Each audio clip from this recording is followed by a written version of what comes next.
Hello, I'm Chandler Wellner, and I am the principal of Truman Elementary School. What do I know?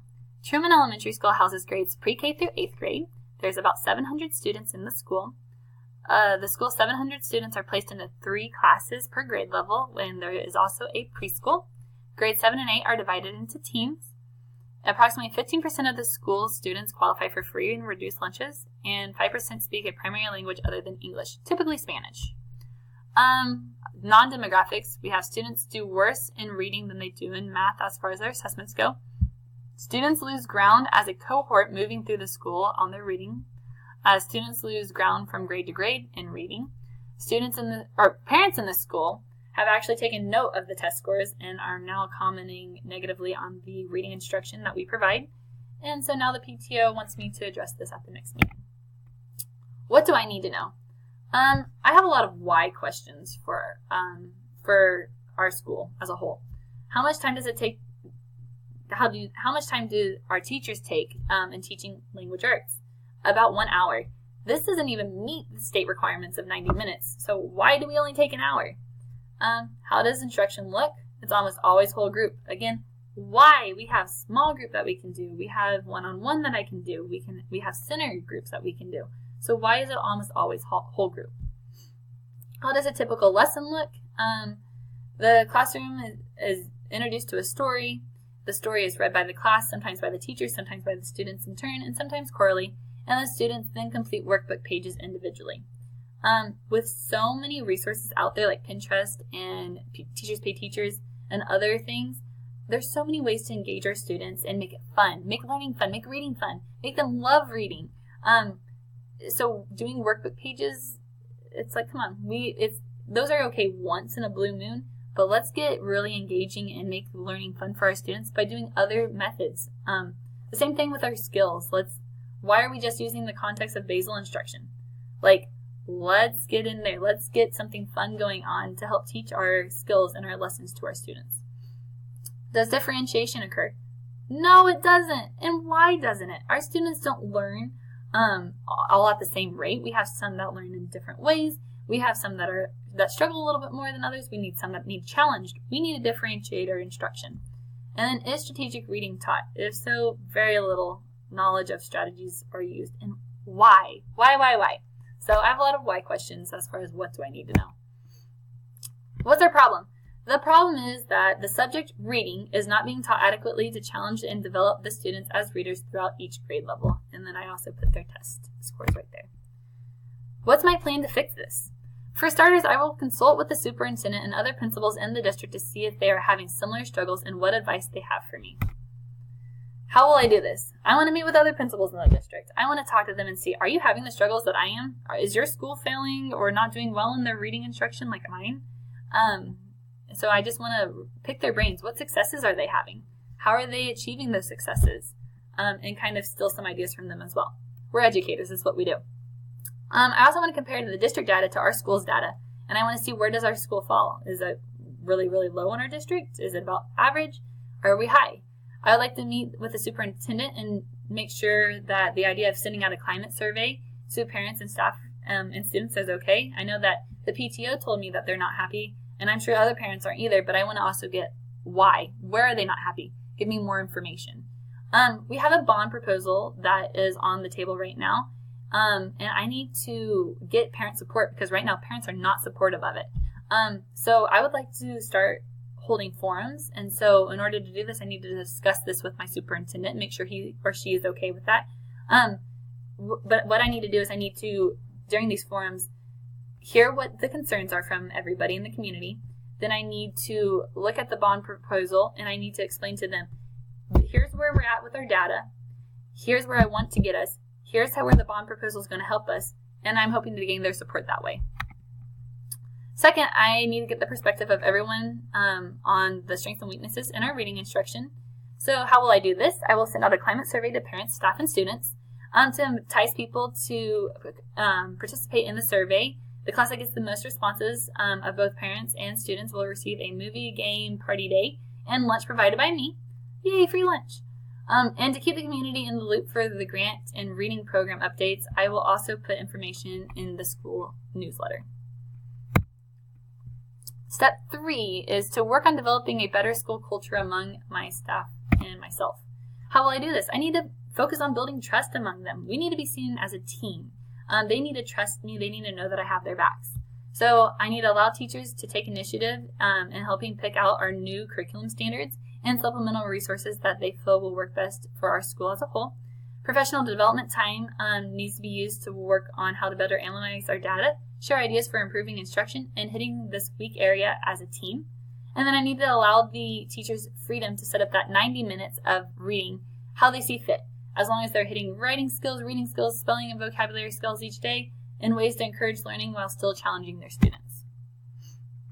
My 4th step is to create more time in the master schedule to meet the needs of the students in the subject of reading instead of that hour time slot. So instead of only having an hour, now we need to at least have 90 minutes a day of reading instruction. So I like to kind of break it down into 30 minutes of introducing the skills, reading the story, reviewing past skills, looking at our new vocabulary words, our new sight words, and our new spelling words.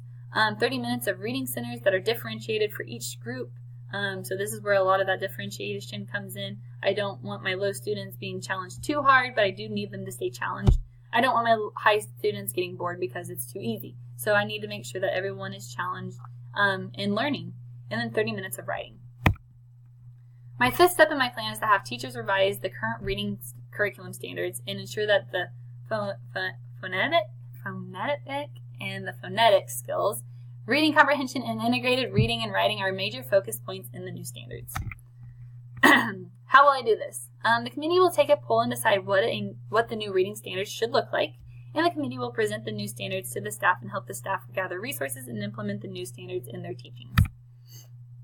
Lastly, I will create a committee of teachers that focuses on improving the curriculum and instruction in our building, not just reading, but also with math. But right now we're focusing on reading. So this committee will consist of like our reading specialist and our supervisor, making sure that we have teachers that maybe they went back to school for a master's in reading or something like that. And just teachers from maybe at least one teacher from every grade level if possible, just to ensure that we do not have a similar problem of outdated curriculum standards in the future. We don't want this problem to ever happen again. This committee will send out questionnaires and be a soundboard for teachers to share their opinions and struggles with the curriculum they use for instruction. And also this committee will meet at least once a month to discuss like successes in the curriculum and what supplemental materials, if any, help to teach the skills in each lesson. So what is best for our students? Our school district has 4 K through 8th grade elementary schools ranging from size 500 to 700, 2 K through 4th grade, 1 middle school, and 1 high school. So the reason I put this in here is because other schools have to be having similar issues, or at least maybe some of them, and they have to be having successes. So my job as the principal is to figure out how do we have similar successes? How can we get where we need to be based off what I'm looking at in the district at other schools and apply that here in our school at Truman Elementary. Our reading supervisor recommended that classroom instruction needed to include attention to all the balanced elements of reading. Students should spend time working with words, phonetic and phonetic skills, read both books that are within ability and challenge them, learn strategies to improve their comprehension, and write about what they read. So that's another way that we can do what's best for our students. She also says that the delivery of instruction needs to focus on the needs of the individual students as well as needs of the class. When she gets into this, she's talking about differentiated instruction. We need to differentiate for our students. And then our school does not have any current research-based reading programs or instructional methods right now. That's why we need to get that bond proposal passed, because then we will have research-based reading programs and instructional methods. And this pretty much just summarizes the same thing that I said back there. What were you thinking, feeling, and valuing as you respond to this problem?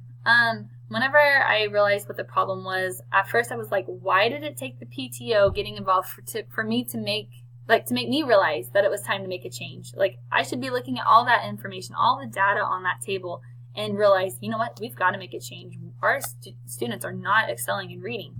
So at first I was a little frustrated that it took the PTO saying, hey, we need you at the next meeting to address this. But I'm also excited because now I have the plan in place. It's going to take a long time, quite a bit of time. It's a long plan. But over time, I think the students we will see their test scores improving and the teachers will gain more knowledge. It's going to be great overall. I feel very blessed also to work in the real life at Wheatland Elementary because I don't ever see this being an issue at Wheatland Elementary. What issues are still unresolved or open for further investigation? How the data is analyzed, desegregated, and discussed is an issue during this case study. The table was made, which is awesome, but how is it analyzed? How does the staff meet and group the data and make changes to it? Is it grouped by male and female? Is it groups by ELL? Any of that? Do they look at any of that? Do they have a data warehouse for all this to be stored, or is this on an Excel sheet, or how do they do that? Also, since reading instruction at Truman is not aligned with research, like recent research on both the content and what is taught, as well as the delivery of instruction, what methods are put in place to help teachers improve in both of these areas? If the bond doesn't pass, what are they going to do? They need to have a plan B in case it doesn't pass. Can the district afford to pilot a new curriculum altogether and allow the teachers to pick a curriculum that will meet the needs of the students? The PTO stated that the teachers do not correct spelling mistakes when the students make them, and the teachers do not allow the students to sound out words. Why is this the case? I mean, as a kindergarten teacher, this is what we did all the time, so why does Truman not let this happen?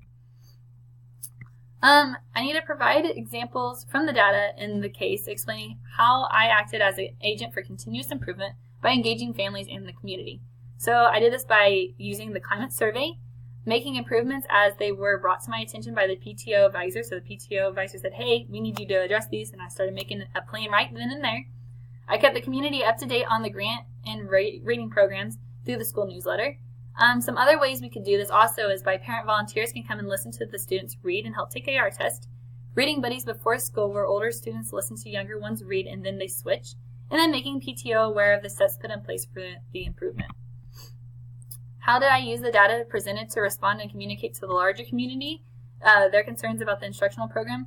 Forums will be held during and after school. Comparison of school assessment results with those around the area will also be brought in. I'll reach out to other schools that are successful with their reading test scores and see what methods they have for helping their students succeed. And then also I would like to do a school read night that the whole community can attend and check out our school and our reading instruction. How did I, as the building administrator, use knowledge of the policies, laws, and regulations to govern the school to influence and bring about positive change?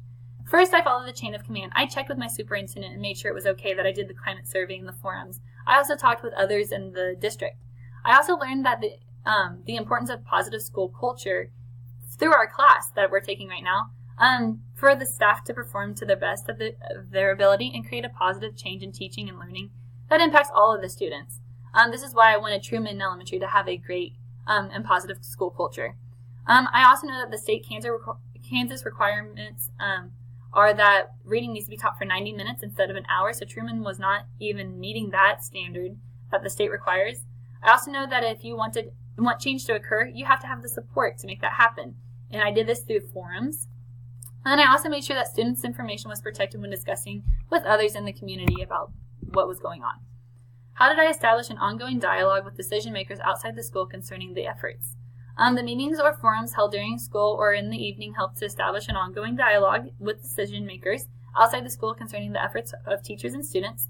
All the feedback from the decision makers was taken seriously, and the comments helped to lead us to find solutions for the problems that exist, like not having differentiated instruction and no improvement in reading from grade level to grade level. And then committees for the school will present the findings of the new curriculum standards and share these changes with the public. I know that was a lot in a short amount of time, but Truman Elementary, I honestly believe, after looking at the case study, after dealing with my plan, I believe that we can get the reading assessment scores where they need to be. So thank you for listening, and I hope you enjoyed. Bye.